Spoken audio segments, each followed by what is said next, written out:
August 16th, 2013. It was a day like any other, but as the sun began to set, the atmosphere took on an almost surreal quality. The sun dipped below the horizon, painting the sky in hues of orange and purple. The beauty of the dusk was mesmerizing, a serene prelude to the night. The waters of the Cebu Strait shimmered, reflecting the last light of day.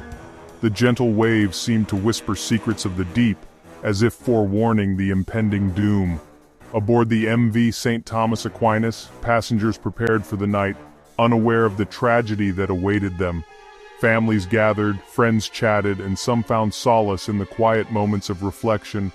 They were sailing from southern Philippines to Manila, carrying dreams and aspirations. Each passenger had a story, a purpose, a destination they were eager to reach. But fate had a cruel twist in store. Dark clouds began to form, casting an ominous shadow over the vessel. The air grew thick with an unspoken tension. Shortly after 9 p.m., a cargo ship, the MV Sulpicio Express Siete, emerged from the darkness. Its presence was like a phantom, a harbinger of the disaster to come. A miscalculation, a moment of misjudgment, and the two vessels collided with a sickening crunch of metal. The impact was devastating, a cacophony of destruction that echoed across the strait. The peace of the night shattered, replaced by screams of terror and the chilling sounds of a ship in distress. Panic ensued as passengers scrambled for safety, their dreams and aspirations now overshadowed by the fight for survival. Lifeboats were lowered into the water, but chaos reigned. The once calm sea now seemed like a monstrous entity, swallowing hopes and lives in its cold embrace. Rescue ships arrived, their lights piercing the darkness, offering a glimmer of hope. But for many, it was too late. The night of terror in the Cebu Strait would be etched in their memories forever. As dawn broke, the sea was calm once more, but the scars of the tragedy remained. The sun rose on a new day, but the memories of that fateful night would linger, a haunting reminder of the fragility of life. The MV St. Thomas Aquinas was more than just a vessel. It was a lifeline for many Filipinos. This ferry was a beacon of hope and a symbol of unity, bridging the numerous islands of the Philippines.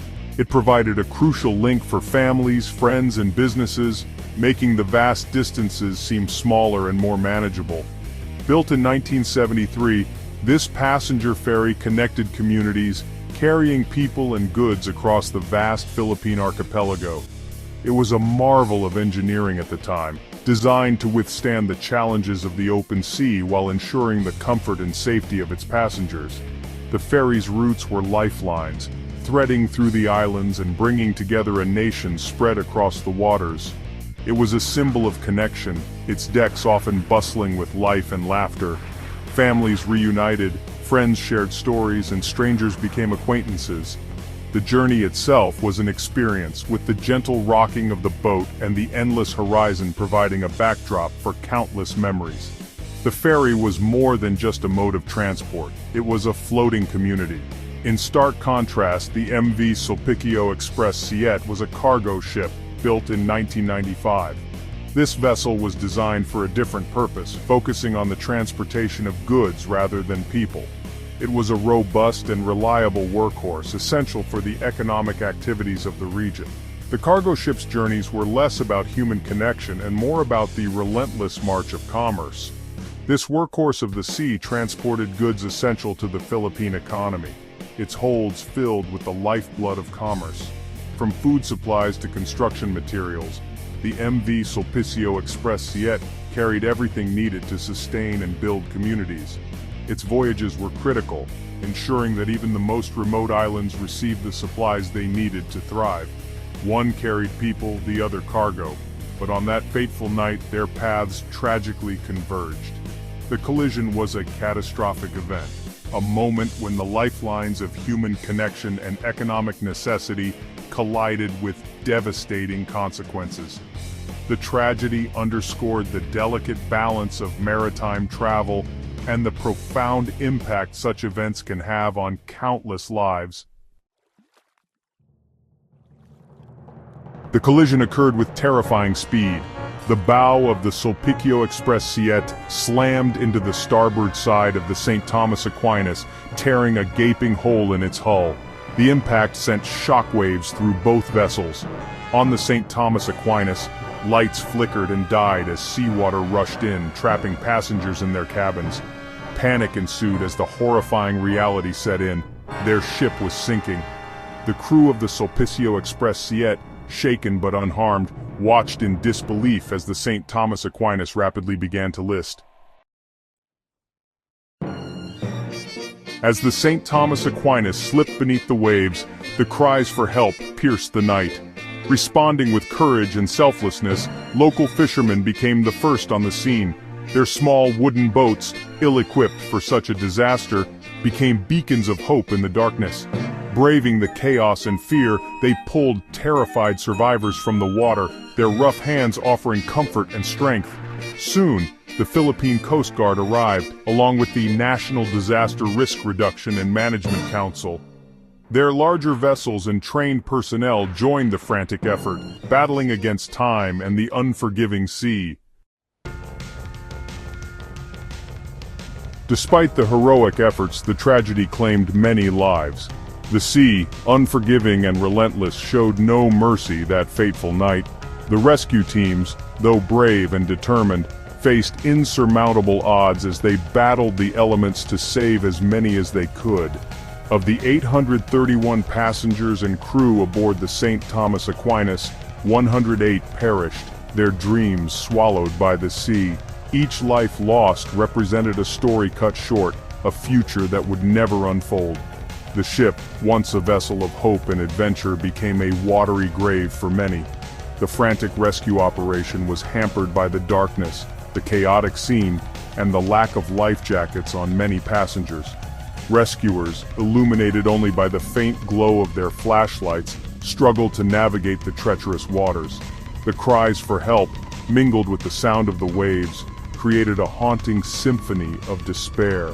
Families clung to each other, their cries echoing across the water as they were pulled from the wreckage.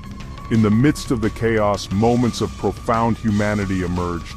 Strangers became saviors, risking their lives to pull others from the clutches of the sea. The bonds formed in those desperate moments would last a lifetime. The survivors, traumatized and grief-stricken, were brought ashore, forever marked by the horrors they had witnessed. Wrapped in blankets, they shivered not just from the cold, but from the shock of their ordeal.